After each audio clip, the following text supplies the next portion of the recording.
¿Cómo es posible que de pronto ocurran cosas en Guatemala que se vuelven parte del diario vivir? Alguien dirá, sucede en todo el mundo, y seguramente es cierto. Pero igual hay que revisar el tema, y para ello tengo a dos expertos hoy en la lectura diaria del país, y también con mucha experiencia de vida y mucha experiencia en el Estado en un caso.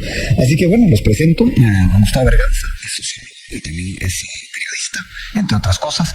José Alejandro Arévalo, exministro de Estado, ex superintendente de bancos y también con una gran trayectoria académica. De hecho, ambos tienen una gran trayectoria académica. Así que los dos, gracias por estar acá. Empiezo en este caso con el licenciado José Alejandro Arévalo, y la pregunta es directa. ¿Usted estaría de acuerdo en que en Guatemala se nos ha ido la mano en normalizar lo inaceptable? Buenos días. Muy buenos días, Felipe. Buenos días, Gustavo. Y muchas gracias por tenerme acá en esta emisora y en estos micrófonos. Yo creo que hay cosas que no se pueden normalizar jamás. El mal, por mucho que lo ejecuten muchos, no significa que se convierta en bien. Hubo un presidente que en una entrevista que a todos nos sorprendió, que dijo que se normalizaba en Guatemala la corrupción. A mí me parece que hay cosas que son correctas y las que son incorrectas. No podemos tolerar en una sociedad que pretenda alcanzar los fines que establece, por ejemplo, la Constitución política en su invocación, donde dice que ese es un régimen de legalidad, seguridad, justicia, igualdad, libertad y paz, y que tiene como propósito tener la persona como sujeto y fin del orden social, y como fundamento la familia y los valores espirituales y morales de la sociedad. Jamás los constituyentes de Guatemala pretendieron que en ejercicio del poder público se normalizara la corrupción. Los hombres y mujeres de bien, que es la mayoría de los guatemaltecos, no están de acuerdo con la corrupción. Nos hemos engañado por la manipulación de medios, especialmente las redes sociales, en donde una sola persona le llaman ahora influencer, ¿verdad? Puede ejercer una opinión y un criterio y polarizar a un país. Pero podemos tener diferencias de opinión sobre cómo brindar los bienes y servicios públicos a la sociedad, cómo dar oportunidades de empleo y de trabajo a los guatemaltecos. En lo que jamás podemos estar de acuerdo es en la corrupción. Así que si se habla de ese término, yo creo que los guatemaltecos de bien, que es la mayoría, no están de acuerdo. Y esa es mi opinión porque lo he visto. A ninguna persona le pueden decir, a menos que sea beneficiario de la corrupción, puede de buena fe decir: a mí me gusta la corrupción, voy a votar por un partido corrupto y mis amigos quiero que sean corruptos porque eso le beneficia a mis hijos, a mis nietos y a la sociedad. Esa no es una persona correcta, y los que están asociados con la corrupción son una minoría. Paso con Gustavo Berganza. Gustavo, como es colega, le digo Gustavo. La mayoría de los guatemaltecos no estamos de acuerdo con la corrupción, palabras que acaba de mencionar José Alejandro Arévalo. Sin embargo, somos demasiado tolerantes con ella. En el contexto de lo que estamos hablando, ¿cómo lo analiza? Buenos días. Buenos días, Felipe. Buenos días, José Alejandro. Aquí el tema en realidad es de cómo percibe la sociedad la corrupción. Nosotros hicimos un pequeño estudio, digo pequeño porque solo fue en la ciudad de Guatemala, sobre cuál era el umbral de tolerancia de los guatemaltecos y guatemaltecas hacia la corrupción. Y una de las cosas más reveladoras que encontramos fue el hecho de que la mayoría de las personas a las cuales entrevistamos, es decir, entrevistamos a líderes de opinión, a gente de élite fundamentalmente, y también realizamos una serie de grupos focales a diversos niveles de estratos socioeconómicos. Y lo interesante del caso es que la mayoría de las personas que nosotros entrevistamos no podían definir realmente qué es la corrupción. Y acudían a definiciones de delitos, ¿verdad? Por ejemplo, contratos que eran ilegales, cosas así por el estilo. Pero ya cuando ibas bajando en el nivel del cuestionario a situaciones de la vida cotidiana, resulta que la gente no las miraba como corrupción. El tráfico de influencia no lo ve como corrupción, el nepotismo no lo ve como corrupción. Incluso el uso de recursos públicos mínimos para uso personal no lo ve como corrupción. Y luego el otro tema es que la corrupción no se ve como una cuestión cotidiana dentro de la sociedad. no se ve como un hecho que haya que combatir en las conductas de la sociedad, sino se ve más bien como una cuestión de gran corrupción. Entonces, por ejemplo, ahí veías situaciones cotidianas en las que están los guatemaltecos expuestos, como el que te pare una policía, un agente policía, y te diga que vas borracho. Y entonces, para evitarte el problema, bueno, yo lo acompaño, vamos al cajero y le das la mordida. Eso lo miraban como una manera muy aceptable, tolerable de funcionar socialmente. Entonces, digamos, ahí ves entonces la diferencia entre lo que hablamos como corrupción, discusión en la esfera pública, y lo que la gente cotidianamente percibe como tal. Entonces, digamos, hay una dicotomía que no se ha resuelto, pues. Bueno, eso da para mucho. Recuerdo palabras de Hugo Maúl el pasado viernes, exactamente frente al micrófono donde se encuentra el licenciado José Alejandro Arevalo. Le dijo, bueno, a mí a veces, dijo, grandes rasgos, palabras más, palabras menos, pienso que la gente está en contra de la corrupción cuando no le favorece. Pero ahora Gustavo Berganza dice, bueno, hay momentos así, cotidianos, que la gente no percibe como corrupción. Es contraposición una cosa con otra. ¿Cómo lo analiza usted? Yo creo que es razonable que cuando se vive cotidianamente en un sistema en que no hay justicia y que esta no es independiente, no es objetiva, los ciudadanos le tengan miedo a la autoridad.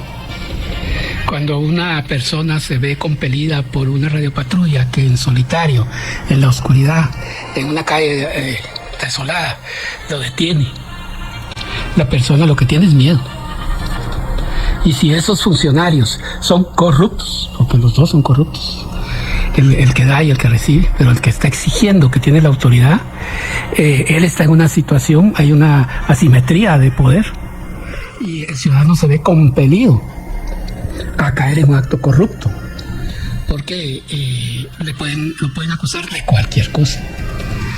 Y si después esta persona termina detenida, y el sistema de justicia lo va a escuchar una semana después, estando en la carceleta, sin ningún motivo, solo por una acusación falsa de un mal policía.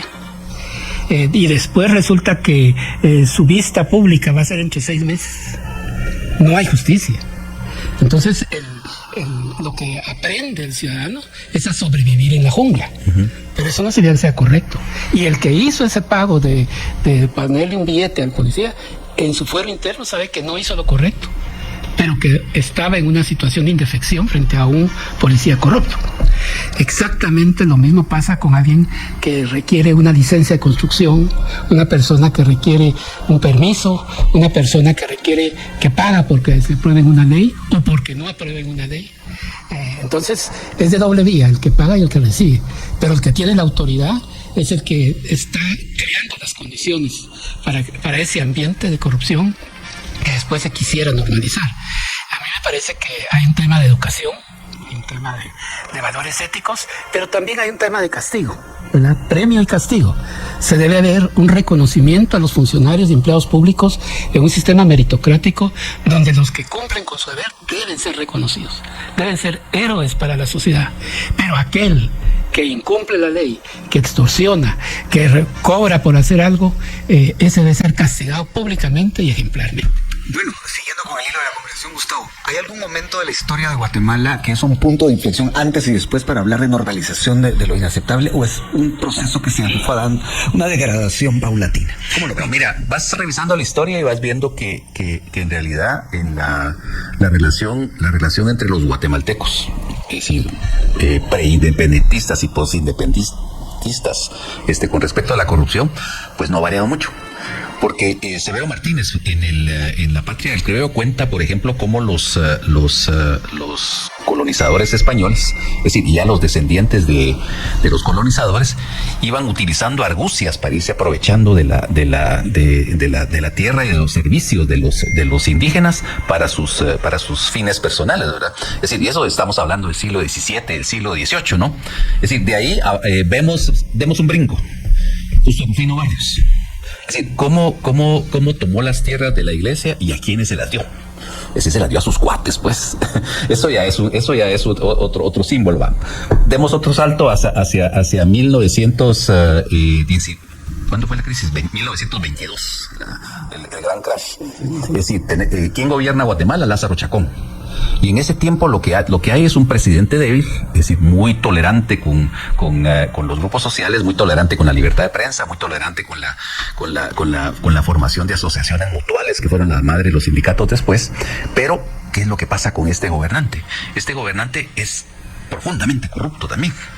Y lo que hace es que propicia la especulación de los terrenos, de las casas destruidas en la capital por el terremoto de 1917, apoyando desde el gobierno que la gente las compre a bajo precio, ¿verdad? Es decir, lo vemos pues que la corrupción en esos tiempos ya existía. Pero luego el otro problema también, Felipe, y quiero agregar a lo que dice José Alejandro, es el hecho de que la corrupción solo se ve en relación con el Estado. Y no es así la cosa. Es decir, también la corrupción se da en el ámbito privado. Sí, y esa es una cuestión que no se discute mucho a fondo. Porque, por ejemplo, digamos, en este estudio que te mencioné, poníamos el caso de una empresa que tenía a su jefe de compras, y que los distribuidores, los proveedores le daban regalos, le daban viajes, le daban estímulos, dádivas, y él preferentemente les compraba a ellos. Eso no lo miraban mal, lo miraban como las personas que entrevistábamos decían que esa era una estrategia de mercadeo. Y lo mismo con el caso de los médicos. Es decir, los médicos reciben invitaciones para congresos, reciben viajes, reciben fiestas de parte de las farmacéuticas para que receten preferentemente sus productos. ¿Y cómo lo ve cuando te receta un producto un médico? Se ve normal que se incline incluso por productos de mayor costo solo porque la compañía farmacéutica lo motivó a hacer eso, ¿verdad?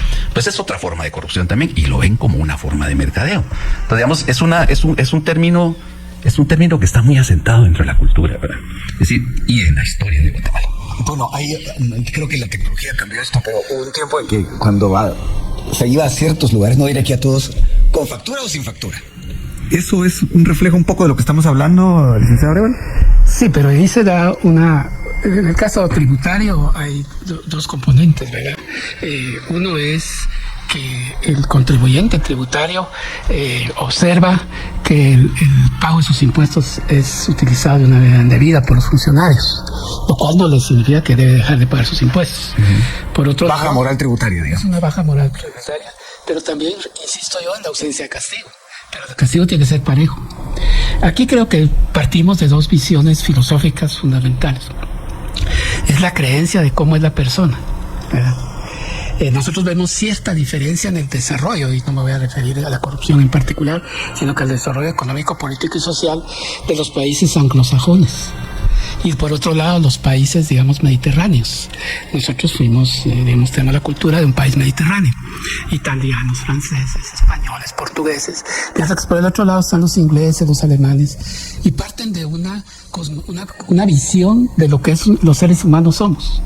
Y para hacerlo de una manera concreta es que mientras la versión, digamos, romana del Mediterráneo, que es que las personas son buenas por naturaleza y que pueden mejorarse y que pueden arrepentirse y pueden volver mientras que en la otra visión es que las personas son intrínsecamente malas, que van a cometer delitos, que van pues no solo delitos, sino que van a comportarse de esta manera que estamos comentando, y que por eso no se puede confiar en las personas, sino que en los sistemas.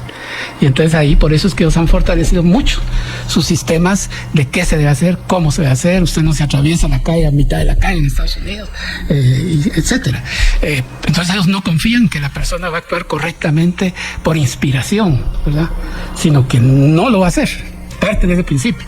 Mientras que nosotros decimos, pobrecito, hay que darle otra segunda oportunidad, hay que enseñarlo, si se arrepiente y se va a confesar, etcétera. Entonces entonces son dos visiones, y eso es profundamente enraizado en la psique social, ¿verdad?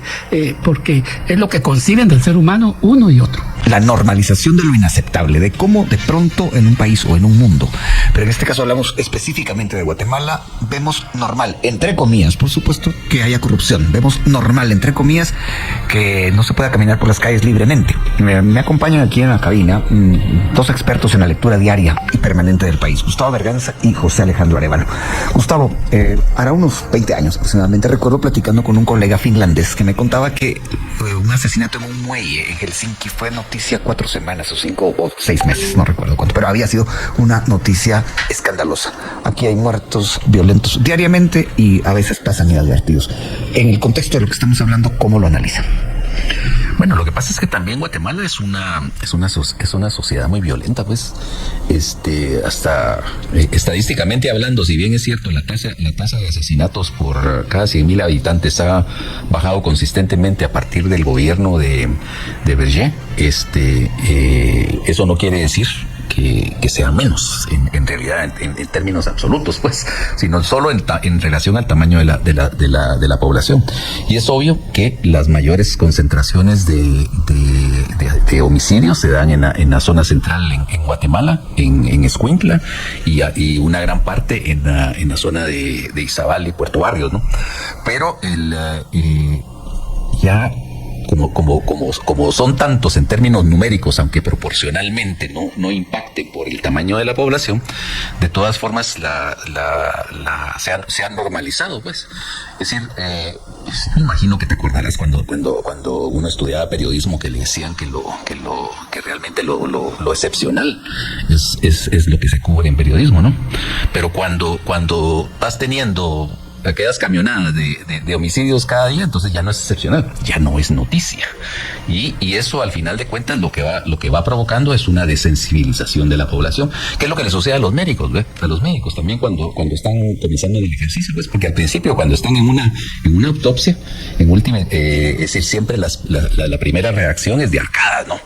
Pero luego después se va normalizando ver todo ese tipo de funcionamiento interno de los órganos del ser humano, y lo mismo sucede con los seres humanos, pues. Es decir, es lamentablemente yo te diría que inevitable que no se dé ese tipo de normalización ante este tipo de tragedias, pues. Licenciado Arevalo, en ese sentido, hay quienes dicen que uno se acostumbra a esto casi que en defensa propia, para no caer en depresión todos los días por lo que sucede en el país. ¿Usted cómo lee eso?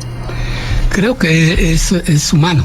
Es razonable, no aceptable, pero comprensible, de que las personas metidas en un entorno de incumplimiento de principios morales, éticos, incluso, digamos, uno diría, siendo cristianos, Guatemala, entre evangélicos y católicos, más del 90% de la población, donde se inculcan esos principios y valores, uno no entendería si realmente toda la población que demuestra públicamente o privadamente su fe, en donde esos son principios fundamentales, los 10 mandamientos, por ejemplo, para no ir muy lejos: no robarás, ¿verdad?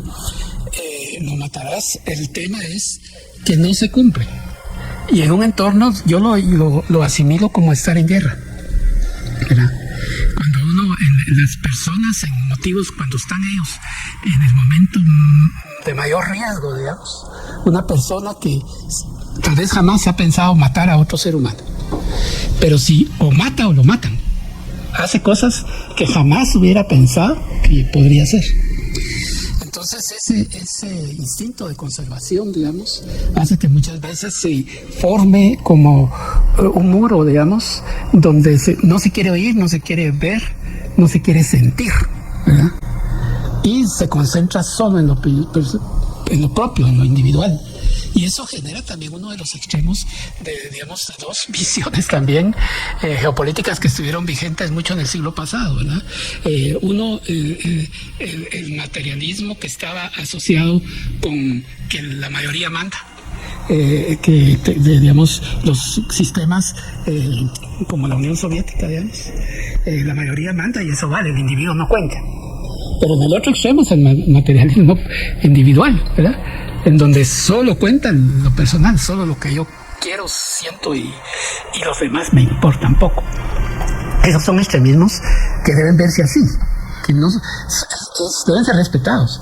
Pero la mayoría de guatemaltecos, a través de la educación, el ejemplo, y el primer ejemplo se tiene en la familia. Pero el segundo ejemplo se tiene con los que tienen el poder. Y eso tiene que ver no solo, como bien decía Gustavo, no solo en el Estado.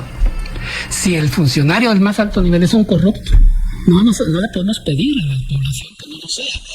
No lo justifica.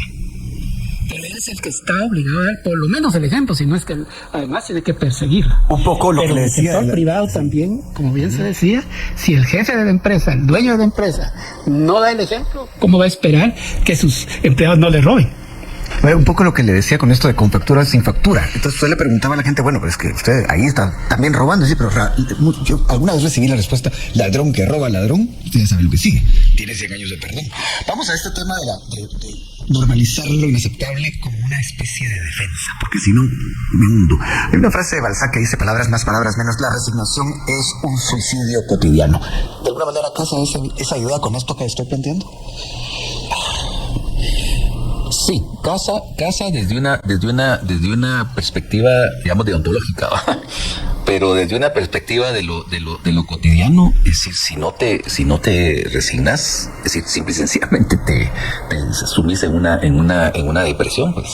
Si yo veo aquí en Guatemala, dentro de los círculos en los que yo me veo, en los que yo me muevo, por ejemplo, cerca de la familia, etcétera, que hay gente que no está absolutamente enterada de lo que sucede en la esfera pública, de política, esfera pública política, ¿verdad? Es decir, no entiende, por ejemplo, no entiende ni le pone atención al tema de la relevancia que tiene, por ejemplo, tener un gobierno democrático, tener un gobierno que dé acceso a la transparencia, que dé acceso a la información, que permita la fiscalización social. No entiende la lucha que hay ahorita por tratar de tener, o no le pone atención por tratar de tener jueces distantes de los poderes públicos, de los poderes privados, de los poderes fácticos, y jueces que sean más o menos íntegros, pues, porque aquí estamos entre tonos de grises, según decía una colega el otro día. Pero digamos, no asocia lo público, lo grande, el Estado, lo político con su vida cotidiana. Y entonces esto tiene que ver mucho también con la supervivencia, ¿verdad? Porque se ve que hay una gran disfuncionalidad en todo el aparato estatal, ¿verdad? Entonces, mejor me concentro en lo mío, me concentro en mi familia, busco cómo darles de comer, cómo darles educación, cómo protegerlos en comunidades, en gated communities, en comunidades cercadas, y qué me importa el resto del país, ¿no? Ese es el problema, pero es una cuestión de pura supervivencia, porque también las estructuras grandes que hemos creado para ese leviatán que tratamos de crear, resulta que no funciona, pues. Entonces, mejor me defiendo yo mismo. Ese es un problema. Y el otro problema también es que al final de cuentas todo esto lo que te va creando es una disociación y hace imposible crear una moral social compartida. Porque al final de cuentas, digamos, se va rompiendo la comunicación entre diversos grupos sociales porque estamos viviendo en burbujas. Y realmente ya cada grupito, cada microgrupo de la sociedad va desarrollando su propia escala de valores que no necesariamente es congruente con el resto de las otras burbujas en las que nos desenvolvemos.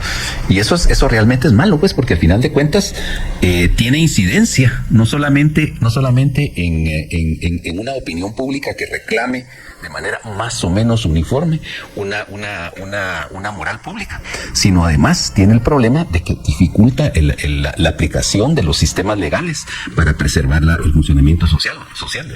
Bueno, y en ese sentido recuerdo un artículo, por cierto, muy lúcido que escribió tal vez un par de meses Ben Cibulka, en el que decía, bueno, hay que tomar en cuenta que mover el aparato estatal sin corrupción es complicado. Palabras más, palabras menos. ¿Cómo lo ve usted, licenciado Arevalo? Hablaba de la ejecución y de ese tipo de cosas. Yo soy una persona que ha trabajado en el sector público 24 años en el Banco de Guatemala, superintendencia, finanzas, superintendencia, todo el Estado, más de 40 años. Y he visto de todo. No es cierto que, como se señala, que los funcionarios y empleados públicos son corruptos e ineptos. Hay gente que cree eso. Yo insisto en que hay corrupción. pero no es lo que aspira a ser un funcionario público cuando empieza a trabajar. Lo que aspira es a tener un servicio público que reditúe el reconocimiento de brindarle a la población los mejores servicios posibles. Pero ahora regreso al sistema. El sistema empuja. Y entonces ahí es donde yo digo que sí hay una responsabilidad política de gobernantes y gobernados, que son los que eligen a los gobernantes, ¿verdad? Entonces sí, no hay cambios profundos, no solo en las leyes, porque las leyes mientras no se aplican no tienen positividad. Lo más importante acá es que no se permitan los actos de corrupción y que exista. Por ejemplo, aquí tenemos una institucionalidad creada. Si la Contraloría de Cuentas, que tiene un enorme poder, que no lo usa, hiciera su trabajo, todos los días estaríamos encontrándonos hallazgos que públicamente, sin que esto sea sujeto digamos que no se trata de perseguir sin justicia a una persona, así que, porque muchas veces se quejan, yo he escuchado a algunos alcaldes, será cierto, no me consta, de que llega el contralor o les encuentra lo que hicieron mal, pero en lugar de llevarlo a donde lo debe llevar para que lo corrija y para que pague el error, les plantea que le paguen una cantidad de dinero para no denunciarlo. Entonces el que está llamado a perseguir la corrupción es el principal corrupto. Lo mismo puede pasar con un juez o con un fiscal. Entonces, Contraloría de Cuentas es algo, hay algunos elementos dentro del sistema que son prioritarios para poder limpiar. Obviamente el Ministerio Público. Definitivamente la IBE, ¿verdad? Porque ahí se mira el flujo del dinero, ¿verdad? Y así se pueden identificar. Entonces yo lo que digo es que sí es posible erradicar o limitar o atacar. No digo al estilo de Singapur, en lugares donde los fusilan, pues, porque les quitan la cabeza o les quitan las manos, como los árabes, ¿verdad? Sino que simplemente hacer que la ley prevalezca. Y para eso volvemos otra vez a la naturaleza humana.